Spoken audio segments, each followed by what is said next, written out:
Viewer discretion is advised. In 2013, in the middle of May, my girlfriend Jen took off for Glacier National Park in Montana. She would be there all summer doing her practicum at the park archives as the final part of her library sciences graduate program. I decided that towards the later part of her stay there, I would make the trip over on my motorcycle. This is a story of my trip, along with as many random tangents as I could possibly go on. And one of the main themes of this is going to be that the trip was really difficult, particularly the getting there part. People ask how my vacation was, and yeah, it was a vacation in the sense that it was a break from the ordinary routines of everyday life. Really, it was more of an adventure and an experience. Now, I'm not a newbie. I've been riding since 2003 or 2004, something like that. I've also taken long trips before. I went out to Southeast Maryland in 2011, for instance, to visit and meet my good online friend Adam. Here's some pictures from that. That was a pretty tough trip. It took 11 to 13 hours, and it had many difficulties. Nevertheless, it was just one day each way. The Montana trip ended up being much longer and more difficult. And here's a quick story from the Maryland trip.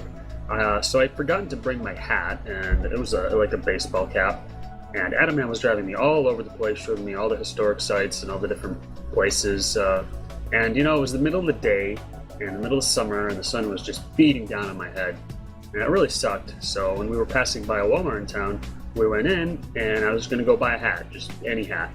I was going to pick up a baseball cap, but then I decided since I'm going for protection from the sun, I might as well get something with a bit more coverage.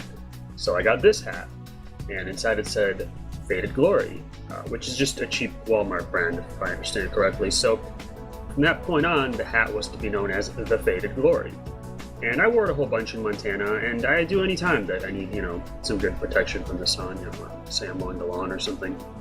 And so after getting back home from Maryland, TF2 had a summer-themed event that was happening, a sale, and I ended up picking up a hat that's called Summer Hat, and I painted it, and I renamed it.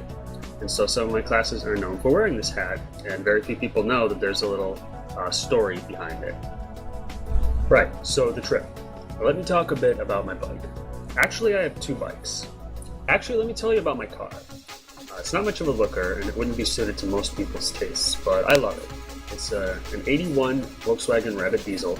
It has tons of weight removed from it. There's no carpet, no insulation inside, so really it's just like a metal can, just metal on all sides. Some of the glass is plastic. It's super light, and it gets great miles per gallon. I don't remember, maybe something like 55. Even though I don't drive a ton, it's still worth noting that I fill this car up about every 2 months. That's 6 times a year that I get gas. It's definitely a city car. I could drive it a few hours away if I had to, but I don't want to put it through really long trips. Now onto the bikes. This is my baby. This is the Yamaha Virago XV750, 1982. I've had it for a long time. So 750cc's, V-twin engine, amazing fairing on it. That's what really makes the bike. I've never seen another one like it, ever. All you see from that era are windjammers. And they're cool fairings, but it just doesn't compare to how awesome this is. It's got a standard seating position, it has actual mufflers, it's symmetrical, it's everything that I love. The early to mid 80s bikes are absolutely my favorites. Harleys are too common. They're everywhere, and I don't really care for them. They're well built, but really too expensive, I think, for what you get. You're paying for brand. Slap HD on anything, and it's at least $100. That's the joke. They all look the same to me. Most have that uncomfortable cruiser-style seating, and they usually don't utilize proper mufflers, making them too loud. And that loud sound is cool for literally 1 minute before it gets old. So it's a bit of a hipster attitude that I like less common bikes. Maybe if Japanese bikes were more common, then I wouldn't like them either. I don't know. My bike actually tries to mimic a Harley in at least a few ways in order to appeal to the American market, at least at the time in the 80s. For instance, it's got the V-twin engine layout, which was not common for Japanese bikes. And it's got a hidden rear suspension, which is trying to make it look like a badass hardtail design, which, Harleys had done at the time. A note about seating position. This is what is sometimes called a standard motorcycle. It's pretty much how most motorcycles were for a really long time. It's the most neutral and comfortable for most people and distributes the rider's weight well between his rear and his legs. This standard layout is not very common anymore. BMW and a few other models from some other manufacturers still make bikes like this, but most are now either cruisers or sport bikes. So those are the extremes, going both ways away from neutral. Sport bikes have you lean forward, and they get your arms and chest and back tired from weird positions and bearing weight. These bikes are comfortable for 5 minutes before it gets old. The other seating kind is the cruiser. These have forward controls, and you can kick back while your legs are forward. This also puts more strain on your butt and back, as well as your arms, since you typically have to hold them up higher. And your butt has to hold more of your weight, since the legs in that position can't support as much of your weight. But my other bike is the big one, the one that I would take across the country. It's a 1996 Honda Goldwing 1500 SE.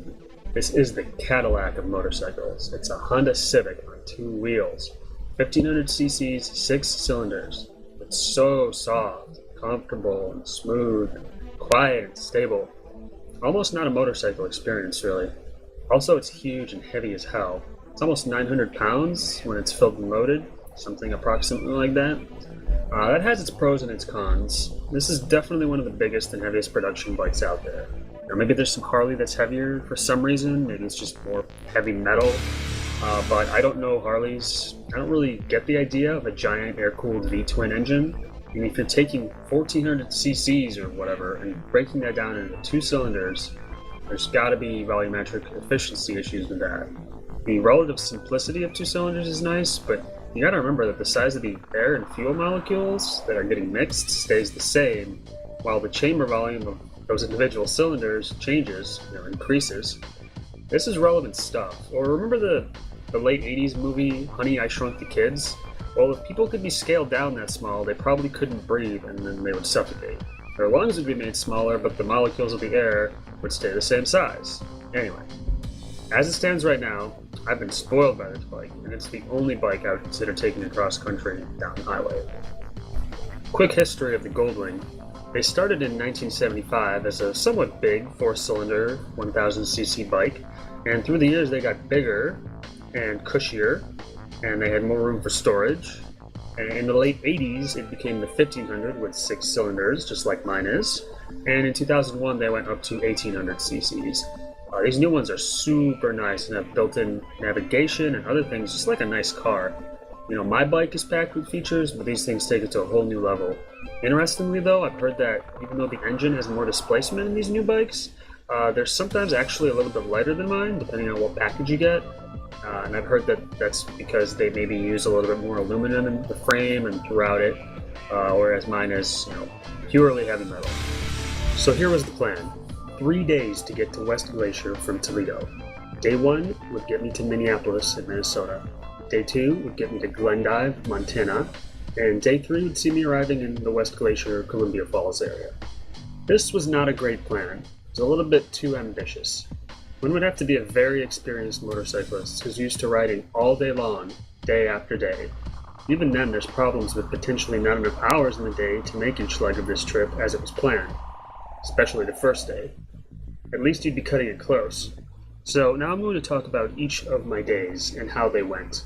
That is, mostly the challenges I faced on each day. Now, most of these things seem really obvious.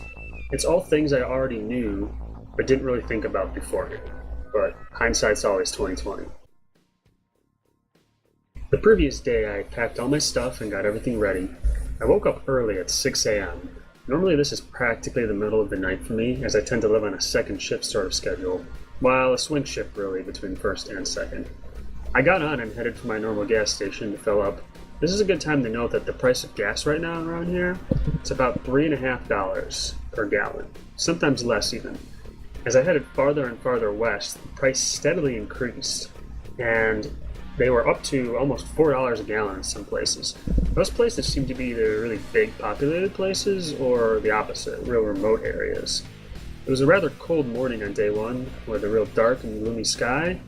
This was a bit scary as I really wanted to not get rained on. I have rain gear, but it's still really best avoided. More on that later. But the forecast seemed to be clear for my path west, and so I didn't see any rain. When I mapped out my trip plans online, I made sure to check the Avoid Toll Roads box since I'm a cheap bastard and this trip was going to be expensive enough as it was. I don't regret this, but remember this point for later. Well, if I were to not avoid tolls, the plan would be to get on 8090 tollway and book it west. The 8090 is sort of like Ohio's Autobahn. Now, I've never took it west, but I have took it all the way east, and it was slick and smooth and fast. Fast speed limit, that is. At least for Ohio. It's maybe 70 miles per hour? The norm around here is 65, and of course everyone does 5 or more likely 10 over that anyway. But yeah, the tollway's fast. But also, I remember paying a crap load, expensive tolls. No thanks. So, the plans as I had them just had me get on US 20 West and go, go, go. US 20? That's Central Avenue. Pretty cool. So I started riding and I got to pass through, or at least near, to many of the little outlying towns and villages out in the country that you know the names of, but generally you're not sure where they are and you don't really go there. Think when you're a kid and there's school closings or snow or something like that, and you're watching the ticker with all the names of places, wondering where they are while waiting for your school district to show up. Hopefully it shows up, so school's closed. So yeah, all those other names of all those other places. Like Swanton, Delta, Assumption, Wauseon, Bryan, Fayette, Alberton, Montpelier, Morenci, Pioneer, lots of different places. The sun came out and it started to get a little bit nicer. This was so cool. I was motorcycling down old highways, going through small towns. Real American motorcycling kind of stuff. I crossed into Indiana, shout out to Marxist. Somewhere I think it was around Middlebury, I passed a bunch of Amish areas with horse buggies going down the side of the road. That was pretty neat. I hadn't seen that since, actually, the Maryland trip, as there's sort of similar stuff not far from where Adaman lives. Actually, those are Mennonites down in Maryland. Well, whatever. Eventually, US 20 turns from a one-lane road into a two-lane road, and then into a freeway, a divided highway. Eventually, it becomes a two-lane road again, and soon after that, you have the option to get on I-94. US 20 keeps going and more or less follows I-94 and eventually ends up around Chicago. But hey, I-94 is not a toll road. It's a big highway, and I have a long way to go, so onto I-94 I went. Indiana becomes Illinois, and the road heads north. I passed through Chicago, and fortunately experienced very little traffic problems. There was one time when the traffic bunched up and got a little bit slow, but that didn't last more than 10 minutes. At this point, it's worth mentioning that the roads so far up until now have been of various quality. On a motorcycle, the quality of the pavement in the road is of particular importance, and you are real sensitive to it. The other big part of this is that this was summer, and in the summer, there is construction. Everywhere. It was right there when I started in Toledo, and it was ever present on the road. After Indiana, it got to the point where I couldn't ride for more than 10 minutes without getting into the next construction zone. Construction creates traffic holdups, and more importantly, really crappy areas of road to ride over.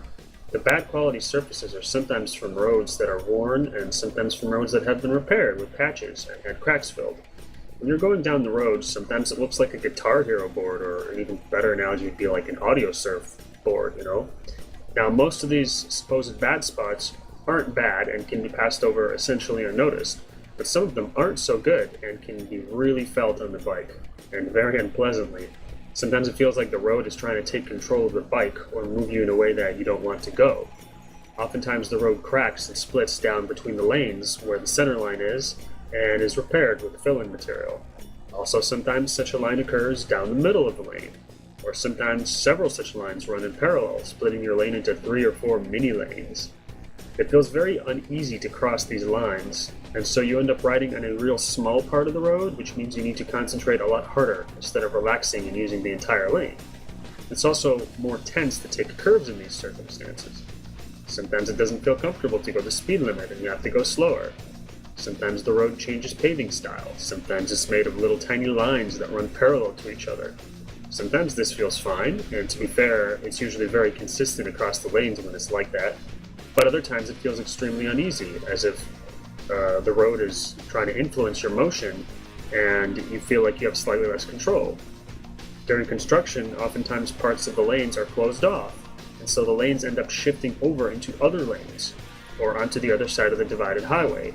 Anytime you change lanes, even under normal circumstances, there's usually that repair line that occurs between any two lanes and you must cross it. This is often a very tense and unpleasant thing, as the line has a certain height and texture to it. It's rarely perfectly smooth and uniform with the rest of the road.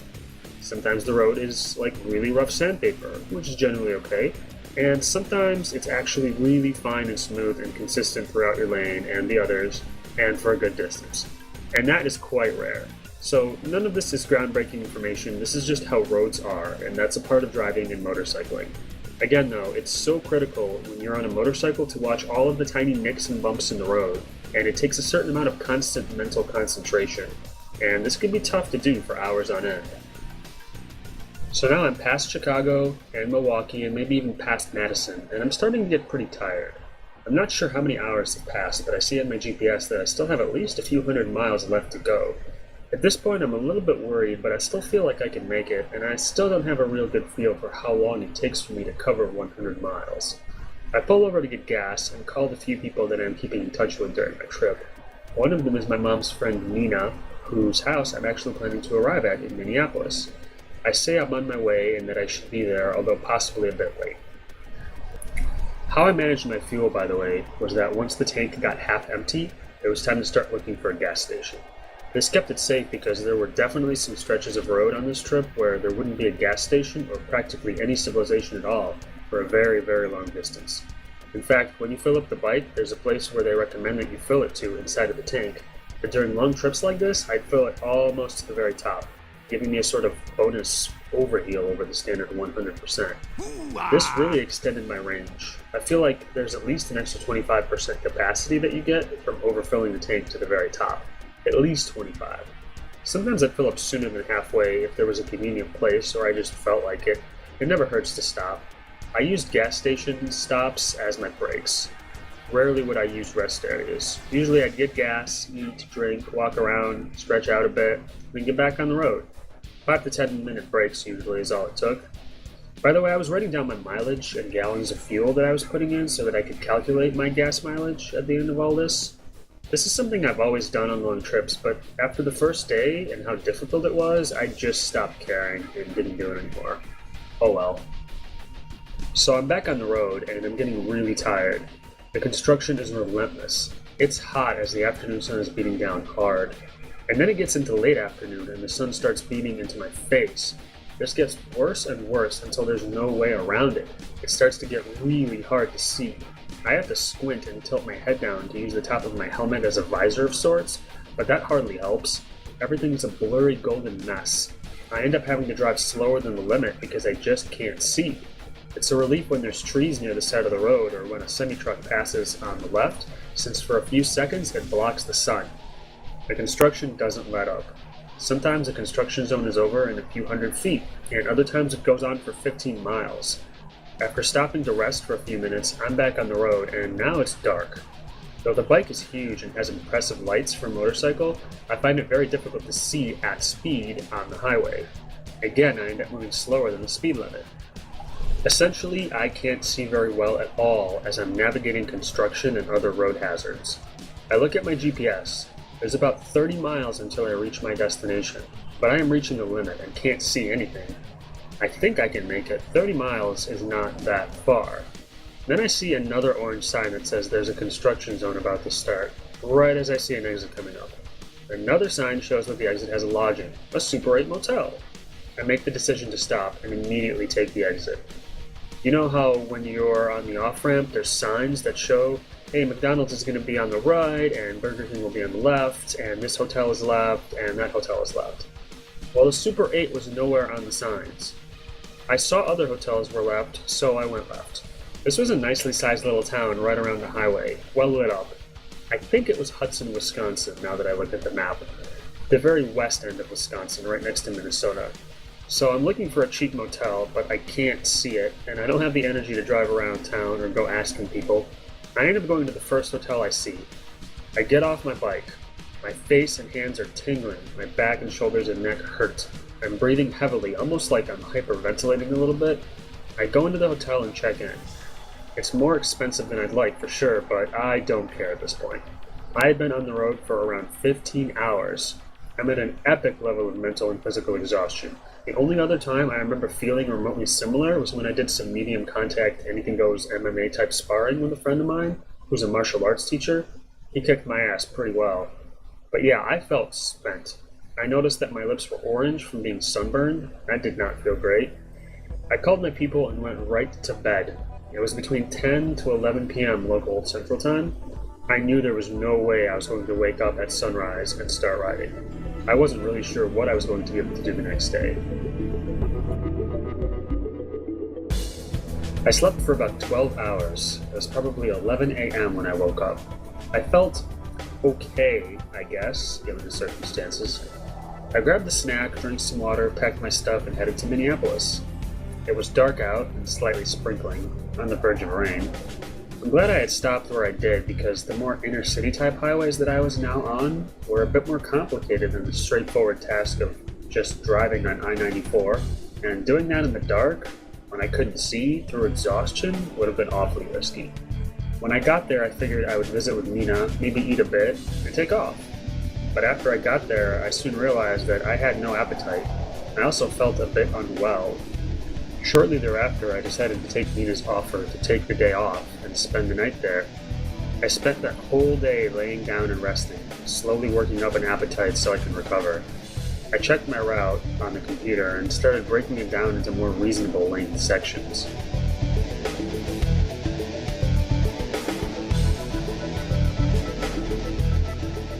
Around 400 miles per day was a more reasonable amount to cover. The plan was to rest up, recover, grow stronger, and carry on with the trip. As I was laying there resting, my phone rang. The readout said Arizona. That's weird. The only person I can even think of at all from Arizona would be my teammate Max. I answered it, and it was Max. How weird. So we chatted for a bit, and I told him all about my tough day and the trouble I'd been having. It was nice to have somebody to vent to. Then he tells me that him and another teammate are leaving the team. They're joining another guy who had just left the week prior.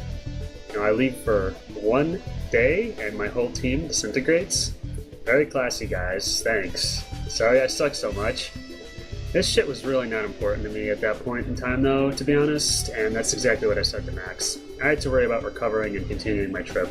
I'd deal with the fact that I had no more team when I got back home. In the evening, I started to feel better, and Nina took me on a drive around Minneapolis and some suburbs to show the place off. It was very pretty, very green, lots of trees, lots of lakes.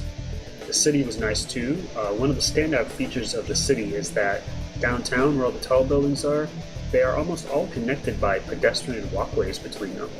So in theory, you could go to the city to shop and eat, and generally hang out and spend the day there, and after entering one building, you don't have to go back out on the street.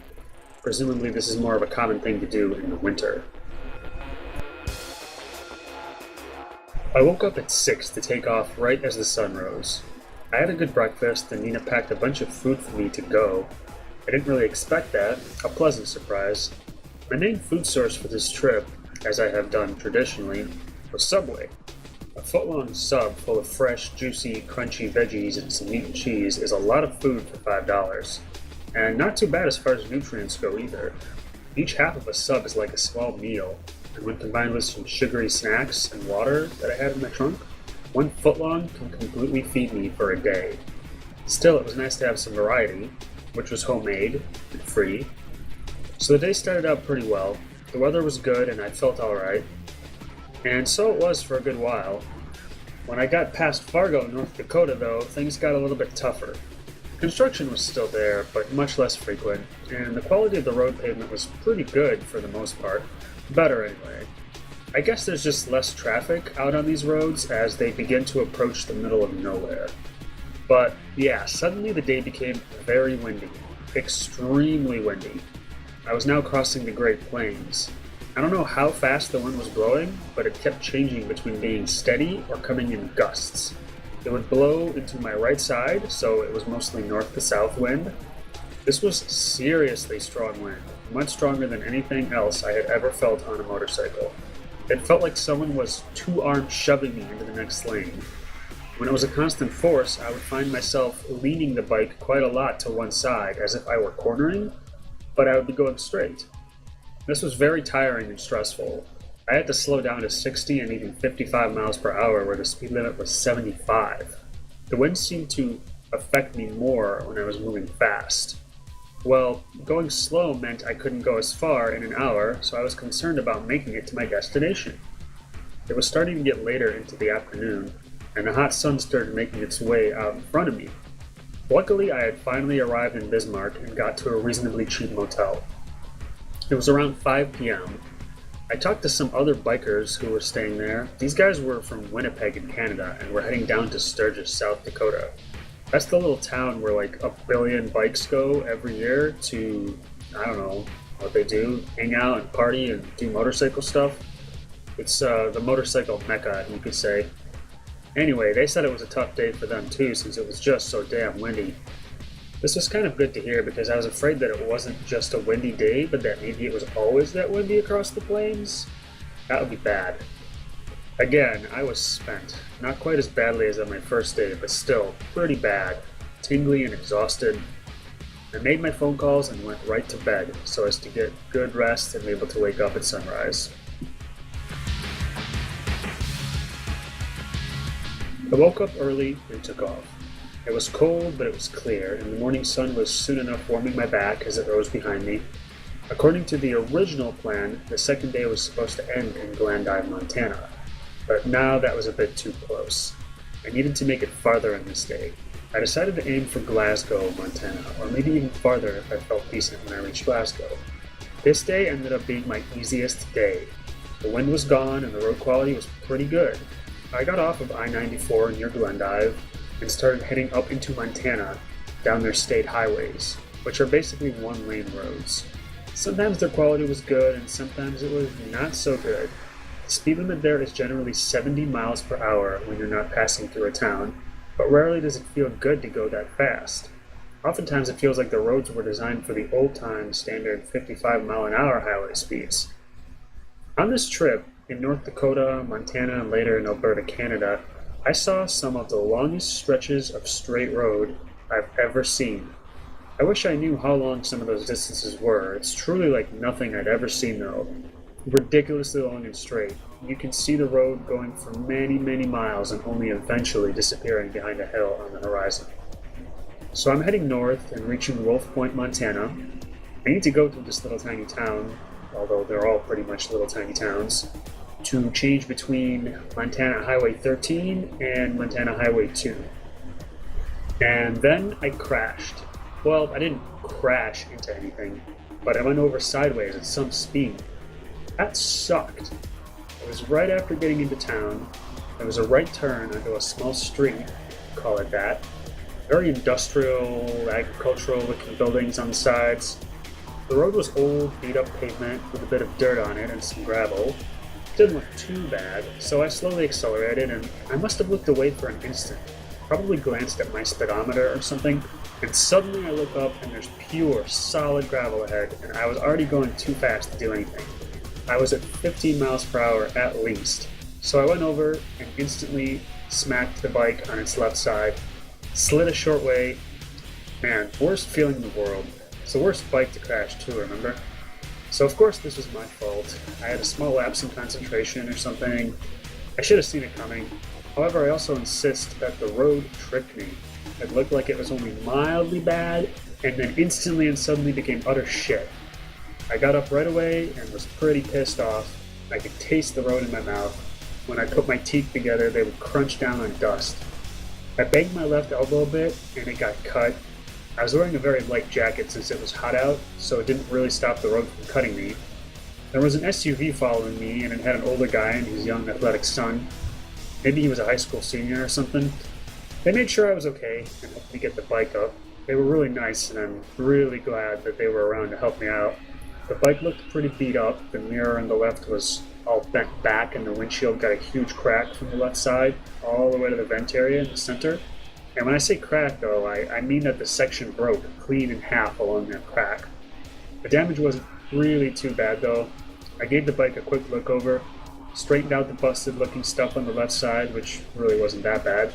I taped up my windshield with black duct tape from both sides along the brake. My elbow didn't hurt too badly, and so I very carefully started it up and kept riding. look, what a nice street. It's got a little gravel. It's not too badly paved here. And, oh, wait a second. Wait a second. What's this?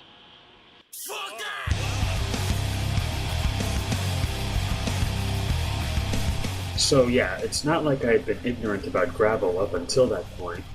I had had some scary moments and uneasy experiences in gravel before, but now I was way more scared of it since it's claimed me as a victim. After some riding, I made it to Glasgow and pulled in next to the motel I was thinking of staying at.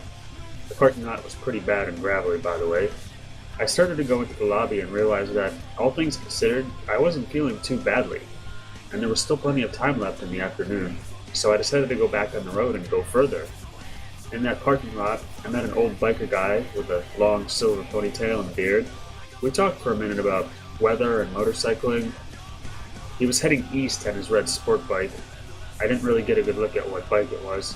I told him that he didn't seem like a sport bike guy, but I guess those are the kinds of bikes he's been riding for as long as they've been around, and he loves it.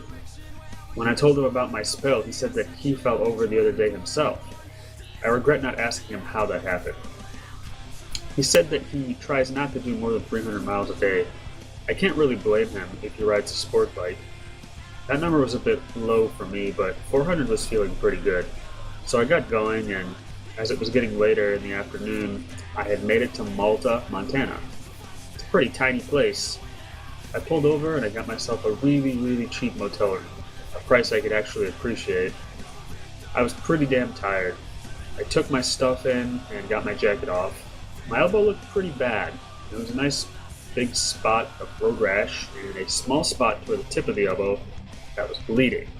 And it must have been bleeding a little bit all that time since I fell. I was wondering why it would still be bleeding. I remember taking some ibuprofen the night before since I had a little bit of a headache. Maybe that thinned my blood a bit. I don't know. So I cleaned my wound up and put a band-aid over the little bleeding spot. I got that band-aid from the hotel owner guy.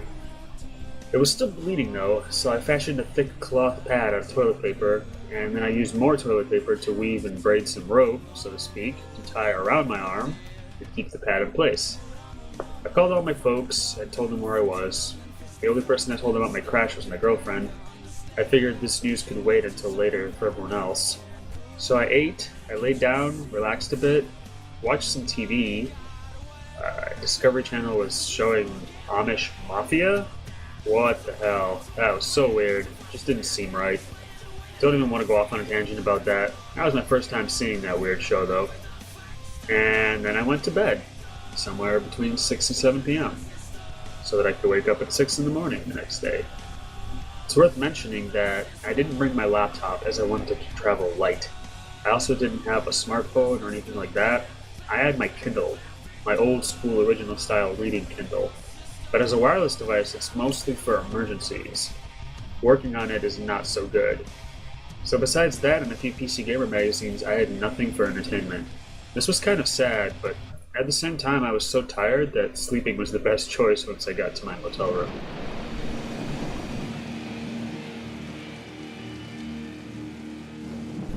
In the morning, I talked to another old silver ponytailed beard motorcycle dude. He had been in Washington State, made his way through Glacier National Park, and was headed east to New York, just so he could see the rest of the country, the other side. Wow, talk about long cross-country trips. I sort of wonder what some of these people do. I mean, I'm pretty lucky that I was able to take a few weeks off to do this crazy thing. These guys must be retired or something, right? Anyway, it was cool and cloudy. It had rained a bit overnight, and rain was possible for my trip this day. I spent a good bit of time the previous night talking to Jen and confirming with her what the weather was going to look like at various points that I'd be crossing. By the way, once you're on Montana Highway 2, you pretty much take that road all the way to the final destination, where I was hoping to arrive that afternoon. It's about 320 miles from where I was, a very reasonable distance. Well, for whatever reason, I remember this day being very tough. I was dodging the rainstorms just fine, but maybe it was bad roads or just the long days adding up, but I was getting tired really fast. Every time I got gas, I would turn on my phone and call my girlfriend for weather updates. There was a nasty uphill part of the road, at the west end of Havre, Montana. I think I'm saying that right. I suddenly saw a sign that said, "Caution, loose gravel," and I saw that just in time. I was able to gently slow down and carefully make my way up that crappy section of the road, up the hill. There was actually some construction of sorts happening right there at the time. In fact, it was those small street sweeper mini truck things with the spinning brushes clearing the excess gravel off the road. The going had been slower and harder than I liked. I made it to Shelby, Montana, and filled up on gas. The sky looked like complete doom and gloom. There were storm clouds straight to the west. I considered getting a hotel here in Shelby and staying. But I hadn't gone very far that day, or at least I could wait for things to clear up, maybe. There was a guy filling up his pickup next to me, and I said to him, "Looks like it might rain." So he said, "Well, let's see on my phone." This is my phone, by the way. Only cell phone I've ever had, circa 2005, and it's all I've ever needed. It doesn't have a camera in it. At the time, that was a premium feature. So he shows me his phone. He says, "Looks like the storm is right between here and Browning." Browning was the next quote-unquote major town that I had my sights on. So I'm like, should I do it? Yeah, let's do this. I'll pass through this storm. It's going east, I'm heading west. This was a mistake. I should have stayed in Shelby. Shelby is only like 130 miles from my final destination. But I took off down the road. They don't call these places big sky country for nothing. Since it's plains and flat areas, you can see the sky super far away in every direction. It's really awesome, the scale of it. It's not something you can often see in Ohio, at least not the places where I'm usually found. Places with trees and some buildings and some hills, that's what I'm used to. So within 5 minutes of being on the road, it was sprinkling. Then it got stronger and stronger and stronger. Then it started raining really, really hard. I basically had to stop on the side of the road at the worst point. When it's raining like that, you can't see anything. Not just because the rain obscures visibility, but because your windshield and your face shield get covered in droplets. And those two things don't come with windshield wipers. So I stopped, put my GPS away, and collect myself. It was terrible. This was the worst rain I've been in on a bike. I've got caught pretty badly before in the rain, back at home, but even the worst times, I was in a city environment and on familiar roads. Well, after sitting for a minute, I figured it's no good to be doing 0 miles per hour. Might as well be making some sort of progress towards the goal. So I started to ride. When it's wet, I go 40 to 45 miles per hour. But when buckets are being poured on my head, I would go between 30 and 35 miles per hour. Yeah, it was really bad, take my word for it. Also, there was thunder and lightning, and one of the lightning strikes must have been really close because the thunder sounded right away, and it was like a giant bomb going off right next to me. I basically got flashbanged. For a moment, nothing could be seen or heard. So the rain eventually tapers off to a light medium rain, but I'm in a desperate state of stress and exhaustion at this point. I see a town up ahead and pull off immediately towards a motel. I go inside and check in. Again, I'm tingly and panting and ready for all of this to be over. The town was Cut Bank, Montana, 105 miles from my final destination. I think the time was something like 2 or 3 p.m., so yeah, pretty disappointingly close to have to stop there. Still, it had to be done. I spent the rest of the day and evening using the hairdryer to dry some bits of clothing that got a little bit wet in the rain suit, and talking to some people on my phone, despite it being in digital roam mode. Ouch. By the way, Sprint cellular service seems to not extend to some of these states. At best, I still had Sprint service back in Fargo, but maybe not even there. Seems like North Dakota and west of there just doesn't do Sprint, so it's constantly in roaming mode. And the batteries seem to deplete really fast on the phone when it's roaming, so I just left it off most of the time until I needed to use it or was in a room with AC power. Again, I took off at sunrise, 6 a.m. This day also had a chance of rain along my way, and I was determined to not get caught in it. I had to make it to West Glacier already. A mere 100 miles to go. Though it was mostly overcast sky all day, at the start, As the sun rose over the horizon, it illuminated the road and the plains all around me in a gorgeous, warm, golden light. It was really pretty. I stopped in Browning, Montana to get gas and to get a weather update. I had seen a bit of sprinkles here and there, but had mostly avoided rain so far. Several dogs approached me at the gas station. They were really friendly, but it was weird. As I got back on the road and went through the town, I saw lots and lots and lots of dogs. I guess they're stray dogs and they run around in large gangs around the town. Pretty wild. As I approached East Glacier, Montana, I could see the mountains in front of me, and I was about to be driving into them and through them. It takes at least a good hour to go from East Glacier to West Glacier. The road is, of course, really scenic and just gorgeous as you're going through the mountains. It is a bit challenging though, with lots of turns and elevation changes. Again, the road quality varies, so a relaxed ride through town, it ain't. Toward the end, you're driving near rock walls, and while rocks fall, off goes and land on the road. So that's a slight gravel hazard, especially if you're going the speed limit down half-assed roads while leaning and taking a blind curve behind which you can't see, of course, what's coming up. So I rode a bit slow and got a little bit of a caravan of what were probably not too happy locals behind me. The majority of the road is a no passing zone, so they couldn't go around. Finally, I arrived at West Glacier. I went to the first gas station there and filled up. I called Jen and she decided she wanted to drive out and meet me, and do a few quick errands at the same time. We met at the post office there and did some hugging. I parked my bike and we drove closer to the entrance of the park, where she takes her garbage. There's no garbage pickup where the cabin is. It's basically in the woods. There was a bunch of people near there looking at a bear by the river. I didn't care one bit though. I was tired and I wanted to get home already.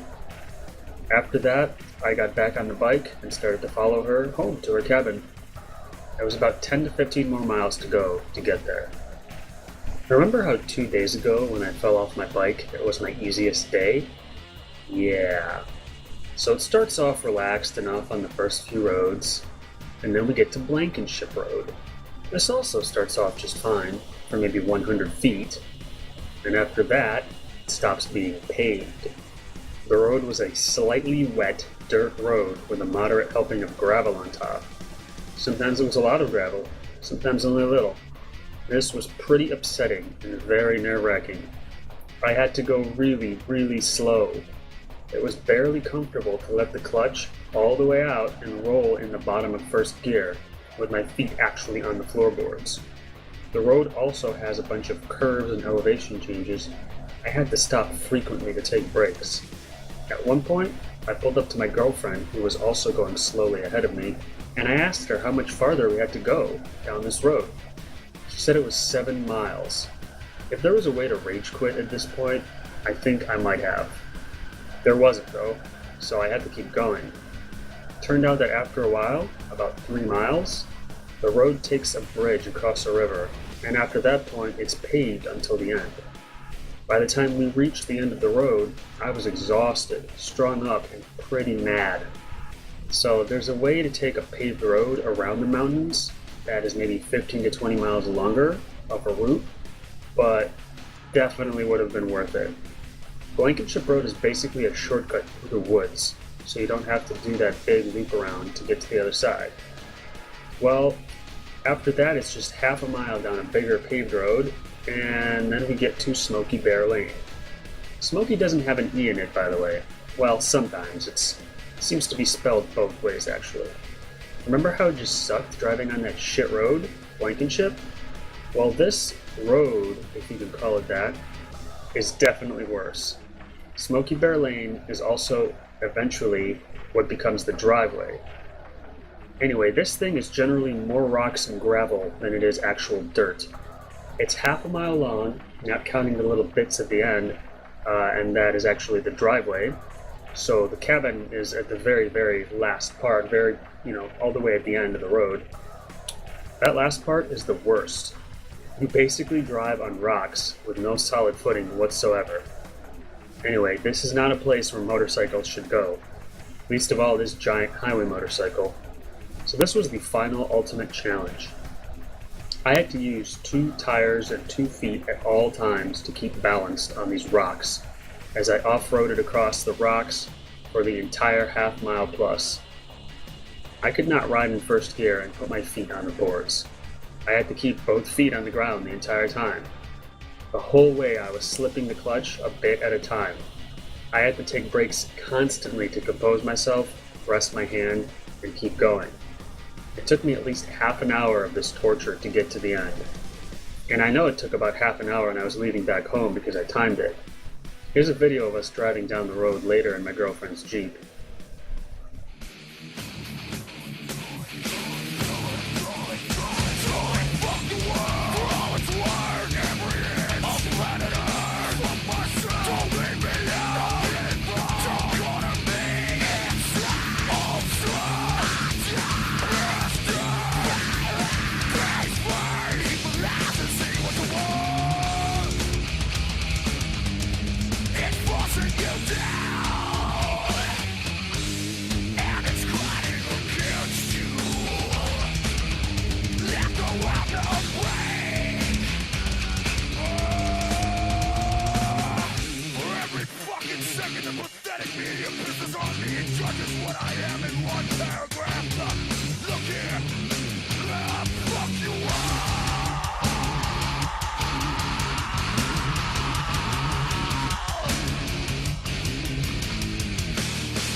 So yeah, I was just done. Destroyed. It was a short day on the one hand, but all the stress and tension of a full day's riding was crammed into the last hour. So we went inside, and I think we chilled out for a while. I unloaded all my stuff and got some food. It turned out to be a beautiful day with no rain. That afternoon and evening we drove around just a bit and checked out some places that were not too far from the park entrance, like Apgar Village. That place has a webcam that shows live images from the street there, and as had been done in the past, with Jen, I called my parents and they got to see us standing there drinking our huckleberry lemonades on the webcam. Everything around that place is huckleberry, by the way. They put it into everything, all kinds of food, even into soap, and probably a bunch of other stuff I can't think of or don't know about. It's expensive and pretty damn delicious. I got to have some freshly made hug pie at one point. Also, we visited the Lake McDonald Lodge at some point. That was cool. One evening we were relaxing at home, and I was looking over my elbow, which felt perfectly fine, by the way. The only thing that made it hurt was if I accidentally leaned on it. Then Jen goes, "Ooh, let's put some castor oil on it." I'm like, "Put what on it?" So I'm really hesitant since I feel fine, but we do it anyway. Well, this shit hurt so bad. It was such an intense burn that it basically felt like a really heavy, dull ache that went all the way down to the bone. Jen says, "It's burning, so it must be working." But yeah, it was hurting hard for hours. I was pretty mad about that. Thanks a lot, alternative medicine. So at the most, 1/5 of the vehicles in this part of the country are cars. The rest are all trucks and SUVs. And it actually makes sense for once. Oh, and every 10th vehicle is a Subaru Outback all-wheel drive wagon. So yeah, I'm a fan of small efficient cars, and so I'm always critical of how many trucks and SUVs I see on the road, especially in places like Toledo. Most people don't need to haul or pull anything, or drive off-road where I'm from, but here it makes good sense. Between your average unpaved road and I don't even want to know what winter's like, it's probably a really smart choice. So I won't necessarily talk about my stay day by day, I'll just talk about stuff in one big chunk that's only slightly chronological. I was there for 5 days. Yes, I left a bit early, but more about that later. Jen will tell you that I didn't really get to see the park, because to do that I guess you need to drive for hours and then hike for at least twice as many hours, one way off difficult terrain to get to some secret hidden glacial lakes and see a bunch of bears and moose and survive and make it back. Well, Jen has done a bunch of stuff like this and is a big fan of it, so I'm going to show some of her cool pictures that she took. And I guess that's the main thing to do out in Glacier, hiking. And it's not really my cup of tea. So somehow we didn't really think about that in advance, and Jen was a bit disappointed. She had all these plans for us to do all sorts of crazy, super hardcore, middle of nowhere, get eaten by bears hikes, but for a number of reasons we didn't. Well, we did a little bit, and I'll definitely talk about that. The park is really populated with visitors during late summer. It's pretty ridiculous how many people there are. If you want to go on any of the known and popular trails, you need to wake up while it's still dark and get there super duper early so you have a place to park and plenty of time to complete the hike. Oh, and it's cool outside in the morning, which is a plus. Well, we decided to test conventional wisdom and go to Logan Pass in the middle of the day. We got to drive nice and far up the Going to the Sun road to get there. Lots of cars and bikes touring that road. This road is closed for most of the year, and it takes crews many months, come spring and summer, to plow the bajillion metric tons of snow off of it. It's a very cool road that goes through the woods, near the lakes and streams, and eventually up the mountains along their side. You get plenty of death cliff action and breathtaking views here. It's considered a hot destination for motorcycle touring, but there was no way I was going to be doing that. I had enough adventure for 5 trips just coming here to want to drive narrow switchbacks that are next to death cliffs. Also, heads up, there's a nice big chunk of the road in several parts that I guess are under construction, and so they aren't paved. So that's not very fun. In fact, after a short way up, Jen got a bit uncomfortable with driving, and I drove the car the rest of the way up, and later back down. That was rather tense too. I needed full, uninterrupted concentration for driving. The road is too goddamn narrow. It constantly feels like you could hit the barrier on the side, the one that keeps you from driving right off the death cliff, or that you might hit the car coming the other way in the opposite lane, or the rock wall that's on the other side, since it often sticks out farther than the road. I guess in that sense a skinny motorcycle might be pretty good to take down that road. So we got to tour the parking lot of Logan Pass, and it was 100% full. Then we headed back down. Not a total loss. The drive was interesting to say the least, and the views were grand. Avalanche Lake Trail area also had nowhere to park, so we went back home to get Jen's dog, Willow. Dogs aren't allowed in the park, by the way. So we got Willow and headed not too far to Columbia Mountain. I guess that's considered the national forest, or maybe it's not considered anything at all. You're allowed to have dogs there, though. So we hiked some good way up the trail, encountered a few people along the way. It was through the woods, so it was mostly shade, which was nice, but it was kind of steep and very rocky. You had to constantly watch your feet to make sure you were getting good footing. There were some tiny waterfall streams that crossed the path. That was very cool, and it felt nice to wet your hands in it since it was real warm out. This was moderately physically challenging. Not that I can't do it, but remember, just the other day, I completed a tough 5-day motorbike trip. Also, I'm not exactly in hiking shape at this point. So at some point we decided to turn back, and we did. I don't recall why exactly. On the way back down, we were passing a rock wall with a tree above it, and there was a shuffling branches sound, and the tree branch fell across the path right in front of Jen. I instantly whipped out my knife, but there was nothing there. At the same time, Jen sort of stumbled around in a mild panic instead of deploying her bear spray. A public service announcement here, by the way. You need to be ready to deploy your weapon should the need arise. It's not like a mountain lion or bear is going to see that bear spray hanging from your camel pack and just decide not to be pissed off at you. But yeah, bear spray really is the best defense against animals, and funny story, the previous year that Jen went to Glacier, she managed to give herself a little accidental spray in the face while hiking.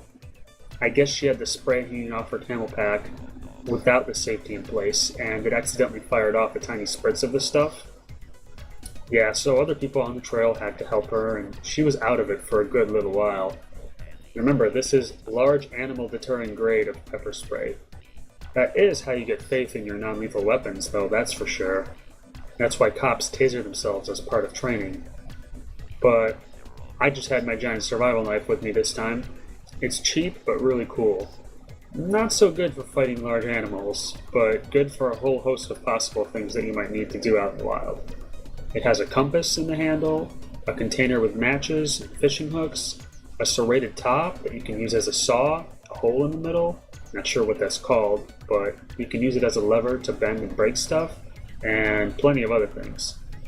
I actually wore this on my belt the entire time I was in Montana, in public and everything, and nobody gave a crap. The next day we tried to get to Avalanche Lake again, but it turns out that the previous day was not a fluke. If you don't get there at the crack of dawn, you don't get to hike. So on the way back, we saw a tiny lot off the side of the road that was for the Lincoln Lake Trail. We decided to give it a go, at least a little bit. We were a bit concerned though. What does it mean that there's only one car there? Why are more people not on it? Is the trail really hard? Is it really boring and not scenic? Well, this was one of the coolest places I got to see on the whole trip. Because I'm super smart, I didn't take any pictures of it, but I'll try to show something similar.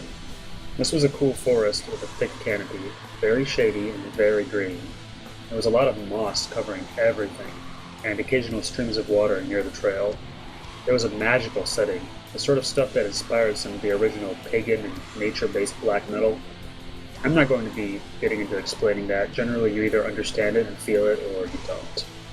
The trail itself started out with soft footing, which was a nice break from everything being made of rocks and gravel. It was quite consistently uphill though, for as far as we went. Eventually the footing became a bit more rocky and challenging, but still, I really enjoyed that hike. I'm not sure how far we went, at least a half hour one way, but eventually Jen was getting a bit tired of the non-stop uphill nature, and it was decided that we'd go back.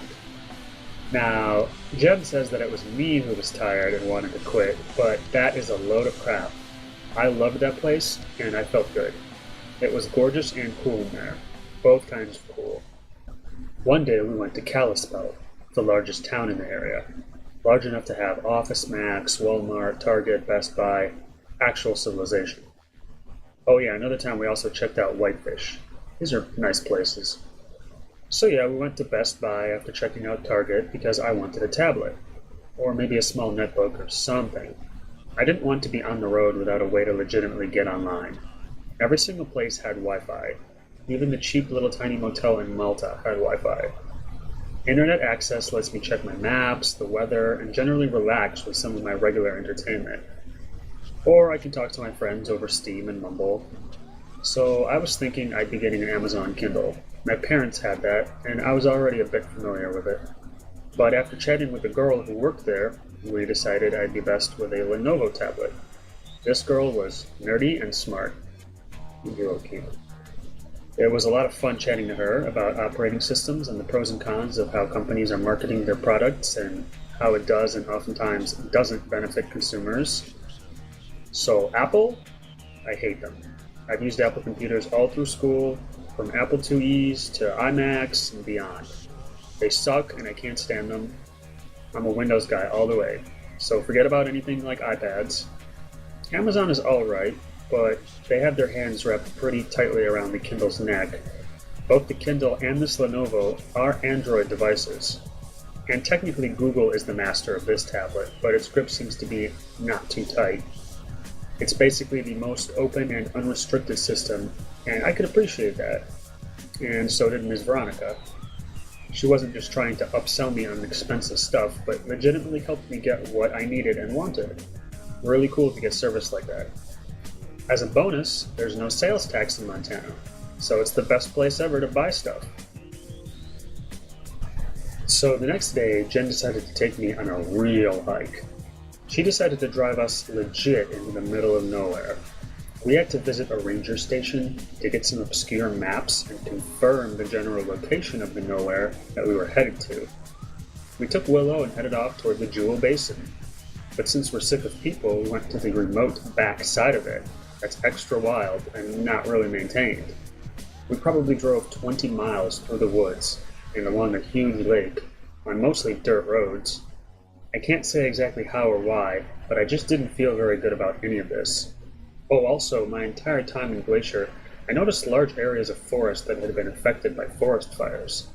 Chunks of the woods made of nothing but burned out tall sticks. So eventually we arrived in a tiny clearing where a few cars were, in the middle of the woods, in the middle of the mountains.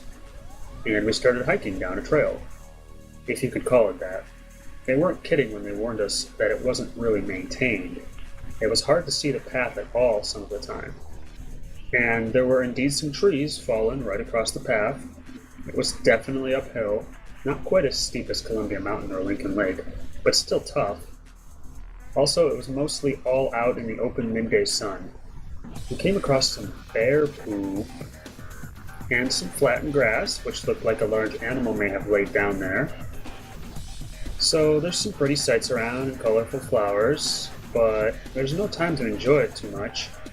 It's hot, we're huffing it, the footing is not easy, we're constantly making noise so as not to surprise a bear, since we're so deep in the damn woods. If you stop, you get swarmed by insects. I didn't mention this earlier, but the bugs in Montana are everywhere, and they're huge, and they all want to fly into your mouth and stuff. Ugh. So I started thinking, how's this supposed to be fun? Or what exactly am I supposed to be getting out of this hiking? Is it the view that you get to when you reach the end of the trail? Is it the physical fitness gain from the challenge? Is it the experience itself? Or all of those things combined? I guess I can understand all of these things, but it just wasn't happening for me. This was strenuous and a bit stressful, and I realized that the feeling here was not much different than being on the road on my motorcycle.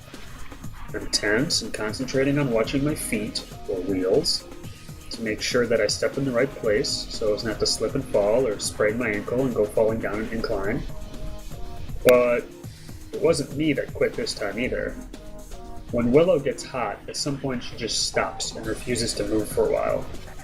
We had walked at the very least a half hour to get this far, so we decided to turn around and go back. I mean, when you're pouring the water from your Camelback on your dog, how far up the trail do you really expect to make it?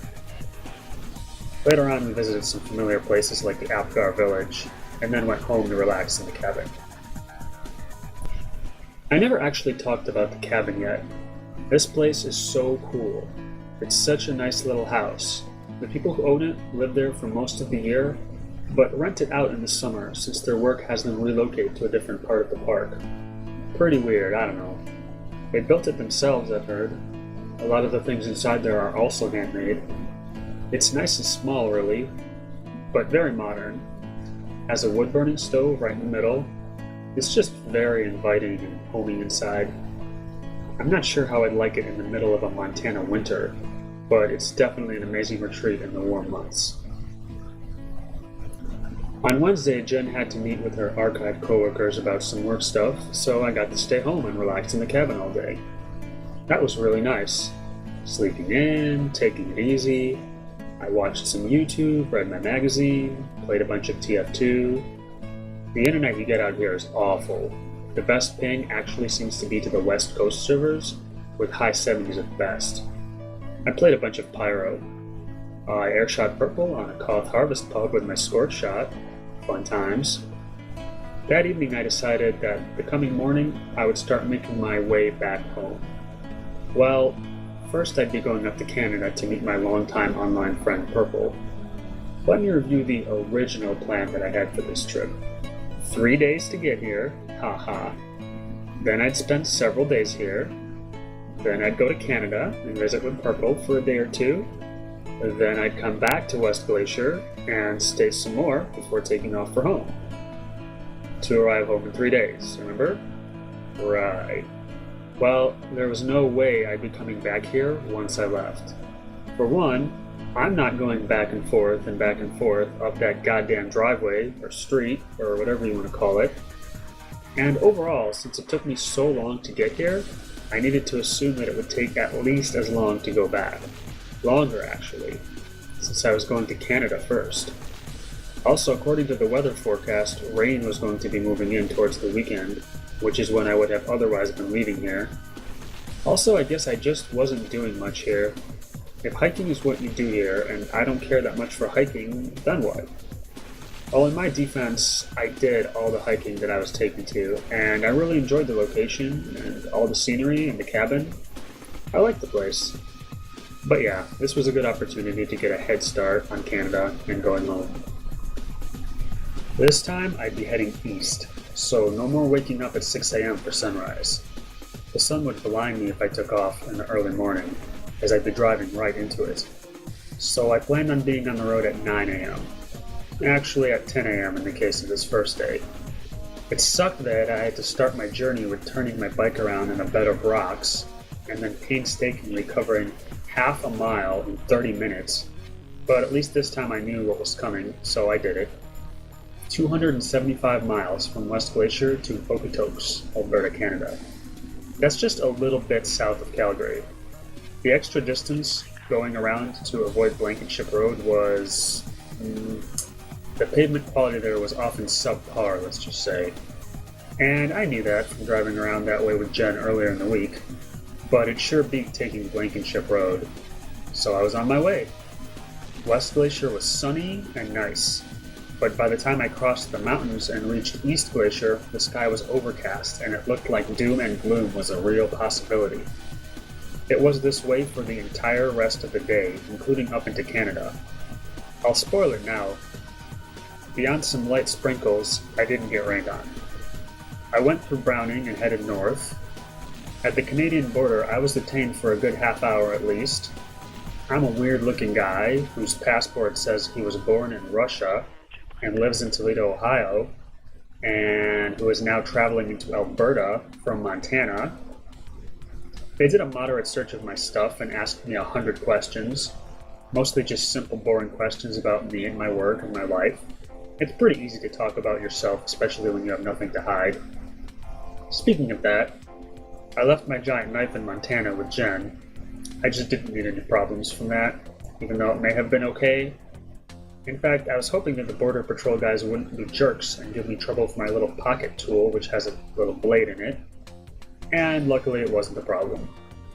When I was in the waiting room, it was myself and a bunch of dark-skinned people. And that's not racist, that's just telling it how it was.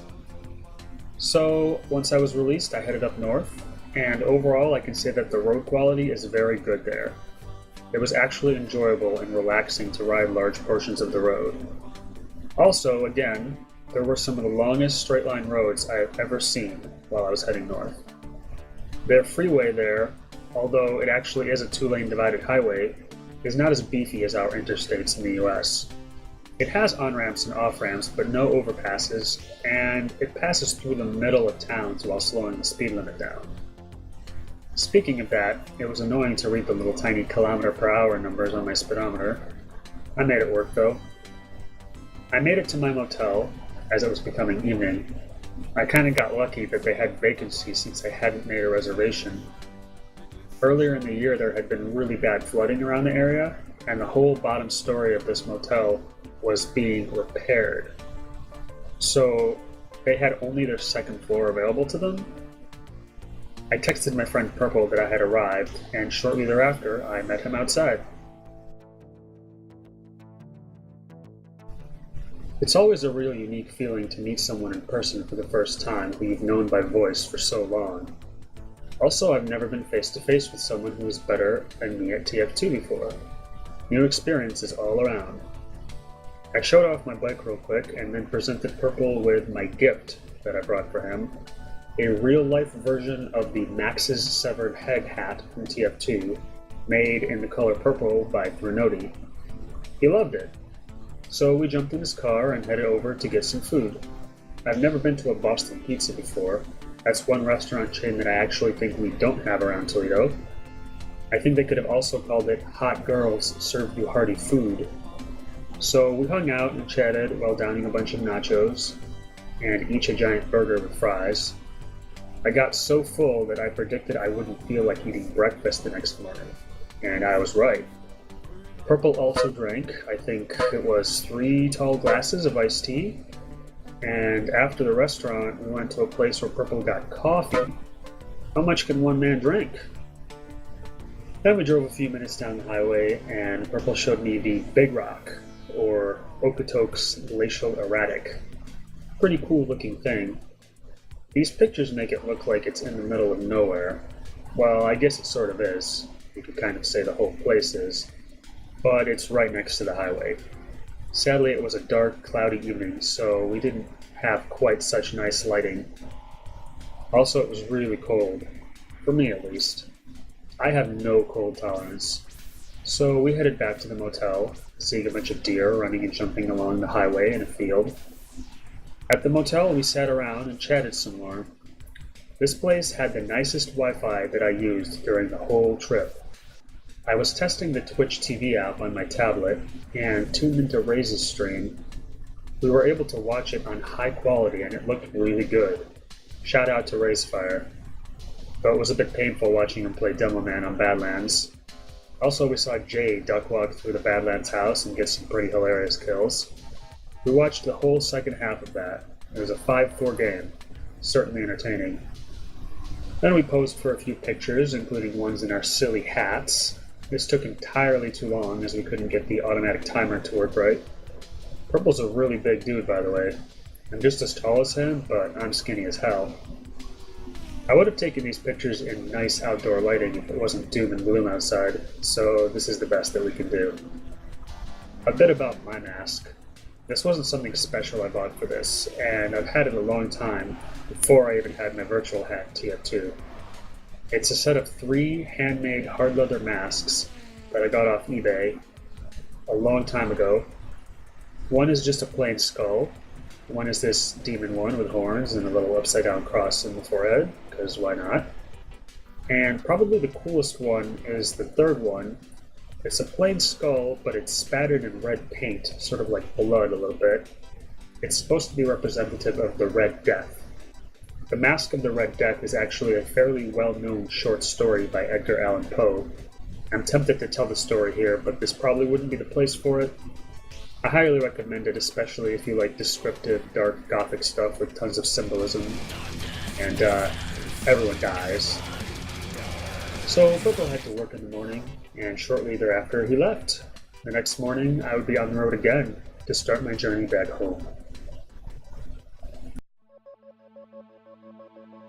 In the morning I went to visit Purple at his work, which was a Tim Hortons restaurant, a coffee place basically. It's a Canadian company, but we actually have them here in Toledo and the surrounding area. For whatever reason, Toledo is considered a test market for restaurants, and we have just about every chain here. So I just went in, said hi and bye, and got a chocolate chip cookie for breakfast. Overall, the entire trip back was a lot easier. I had a few close encounters with rain, but I never really got rained on. Knowing the road really takes some of that uncertainty and tension of going someplace new away. The hardest part of the trip back was that every day I was getting more and more tired, particularly my hands. In fact, they still feel right now like they are slightly worn out, in the fingers and the tendons that go to the wrist. I stopped that night once again in Malta, Montana. I love the price of that Royals Inn place. There's a problem with their Wi-Fi though, as the signal is so weak that it just kept going in and out, mostly out though. The next day I made it to Bismarck, and the day after that to Minneapolis. The west part of North Dakota had I-94 pass through the Theodore Roosevelt National Park, which has some really scenic views that you can see from the road. There was a little bit of slow highway traffic problem before I got to Minneapolis. Actually, that was the worst traffic holdup of the entire trip. And also, this was when I experienced my worst case of the death wobbles to date. I call them death wobbles. They're also known as speed wobbles or tank slappers, among other things. It's basically when your front wheel, and thus also handlebars, start shaking violently back and forth and wobbling the entire bike. This harmonic effect can rarely happen to some cars, but it is something that can happen on motorcycles and bicycles, as well as some skateboards and other things with wheels. The easiest way to imagine it is to picture a wheel on a shopping cart that is going crazy, wobbling back and forth while you push the cart. On motorcycles, this typically happens to sport bikes who try to accelerate hard, and usually on crappy roads. Sport bikes have a short wheelbase, which helps them to be maneuverable in turns, but it also makes them more likely to wheelie when accelerating. So when a sport bike is accelerating hard, he's almost popping the wheelie, not quite, but the front wheel is very light, just barely skimming the road. Well, if a small rock or bump or hole catches the wheel and makes it be aligned not perfectly straight forward, upon touching flat ground again, it auto-corrects itself, except it overcorrects. So if it were pointing a bit to the right, it now points a bit too far to the left by the same amount. Then it overcorrects again the other way, and so on and so forth. And it does this rapidly and violently, and it is the worst feeling in the world. It just feels like crashing is imminent. The way to fix the situation is to change speed, so either by braking, which is generally a bad idea, or by giving it a little bit of throttle and accelerating out of it. These things are tough to do though, when your arms are flailing around like King Kong beating his chest. Well, it seems to happen to me on my Goldwing occasionally at lower speeds. I had a little bit of it on my way to Montana, though I don't remember much about it. I also had a scary bout of it happen when I was getting into Haber. Remember that hill that had the sweeper trucks cleaning the gravel? Well, it was free from gravel when I was heading back, but as I slowed down near the top of that hill, my tire must have went over a little hole or a bump because I had a pretty bad case of the wobbles then. Also interesting to note, there were a lot of cars at that time in Haver. Like, I was actually surprised by how populated and busy the place was. And so yeah, the worst case of the wobble was when I was driving really slow in slow-moving traffic before getting into Minneapolis. I was going 30 to 40 miles per hour, everything was good and relaxed, when all of a sudden, the worst death wobbles ever. And they must have lasted for a good 10 seconds, no exaggeration. That is an absolute eternity during which you can't tell if it's getting better or worse, and it just feels like you're going to fly off over the top of the bike. Anyway, that just underscores how important it is to keep an eye on the road and stay fully focused, because you never know when some tiny little bump can make a complete hell for you. I saw a few other interesting things while on the road. First, I was passed a few times by school buses, though I think they were empty, while I was doing at least 65 miles per hour. Now, maybe something's changed, but I could have sworn that back in my day, the school buses came built in with governors that didn't let them exceed 55 miles per hour. So, I don't know, that was pretty weird seeing school buses drive that fast. I also saw some trucks pulling some very peculiar looking carnival-type food stands, and another truck was pulling some sort of thing that looked like a ride or part of a ride. Wish I had actual pictures of that. Also, I drove next to a Google Maps Street View car on the highway. After taking off from Minneapolis that night, I stopped just north of Chicago, and apparently there's sections of I-94 that are indeed tolled. I had to pay a whopping $2.90. And the final day, what is there to say? Pretty easy. The super busy 3 to 5 lane highway around Chicago seems to go on forever, but at least it's generally good quality of pavement. I made it home by 4 p.m. Eastern Time. Man, was it good to be home. The weather in Toledo was perfect. Bright and sunny and 70. It was so good to finally be back. I missed my familiar places so much. I've never felt it that intensely before. So am I glad I did it? Would I do it again? Well, would I go that far again? I don't know. Maybe not. Maybe. I'll probably get the itch to take some long trips again, but right now I don't really want to think about motorcycles or going anywhere for a while. Oh, but It's really fun and funny to take my city bike for a ride after spending so much time on the Goldwing. The 750 feels like a little toy. It almost feels like a bicycle beneath me. Its 500 pounds feels like 50. But am I glad I did it? Absolutely. I got to go see my wonderful girlfriend and see the places that she loves so much, even if she doesn't think I saw them properly. I got to visit another country and meet my good friend in person. I feel like I have a brother in Canada. And just overall, I got to see and experience a bunch of neat places that aren't the routine things that I'm used to. I feel that sometimes it's worth doing something big and out of the ordinary just to shake things up and live a bit. It also really makes you appreciate your home and the comforts that you have. It was an awesome experience.